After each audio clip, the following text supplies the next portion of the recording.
Kepedulian Hotman Paris terhadap kasus pembunuhan Pasutri Ngantru ternyata tak mandek setelah viralnya video keterangan anak korban. Rupanya, pengacara kondang tersebut mengutus timnya yang berjumlah 4 orang untuk melakukan pendampingan hukum kepada keluarga korban pembunuhan sadis Pasutri Ngantru. Tim kuasa hukum yang terdiri dari Thomas, Dea Arum Saskia Putri, Justinus Stein Siahaan, dan R. Subagio bersama keluarga korban mencurigai adanya dalang di balik pembunuhan Tri Suharno dan Ning Rahayu. Tim advokat Hotman Paris 911, Dea Saskia, mengatakan pasal pembunuhan secara spontan yang disangkakan kepada tersangka dirasa janggal. Menurutnya, mulai dari adanya jangka waktu dari pembunuhan korban pertama dan kedua, serta pelaku yang telah mendatangi rumah korban sebanyak 3 kali, merujuk pada kriteria pembunuhan berencana. Pihaknya juga mengeluhkan kondisi pengungkapan kasus yang berbelit-belit, terutama soal pertimbangan sangkaan pasal 338 atau pasal 340. Seharusnya pengungkapan atas kasus pembunuhan ini dapat berkembang pada pengungkapan dalang di balik skenario pembunuhan tersebut. Thomas, salah satu tim advokat, berharap pihak penyidik dapat bersikap tegas dan tidak hanya berputar-putar pada pasal yang disangkakan.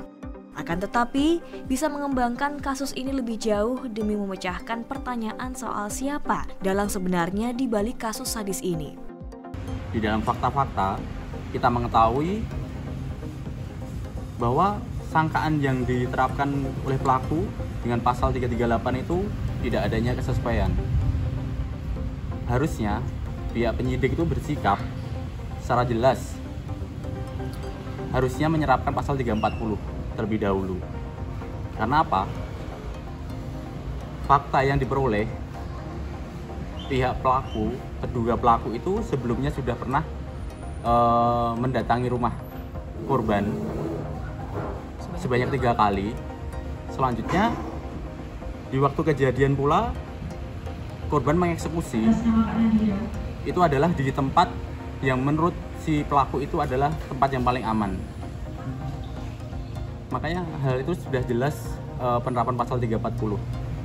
Nah, posisi saat ini itu sebenarnya kita harusnya bukan terkait pasalnya, tetapi kita harus mengembangkan pihak siapakah yang berperan sebenarnya itu. Kita mengetahui pelaku saat ini didampingi oleh kuasa hukum, dan pelaku datang ke lokasi untuk menyerahkan diri itu di Polres itu, di Polsek itu diantar oleh salah satu tokoh masyarakat juga. Harusnya hal itu menjadi atensi juga bagi pihak penyidik kepolisian, khususnya Tulungagung. Disinggung terkait tindak lanjut kepolisian atas pengaduan dari korban, Thomas mengatakan pihak berwajib masih dalam proses penyidikan. Pihak kepolisian juga masih menunggu hasil laboratorium forensik atas bukti yang didapatkan saat olah TKP. Dari Tulungagung, Lukman Hakim melaporkan.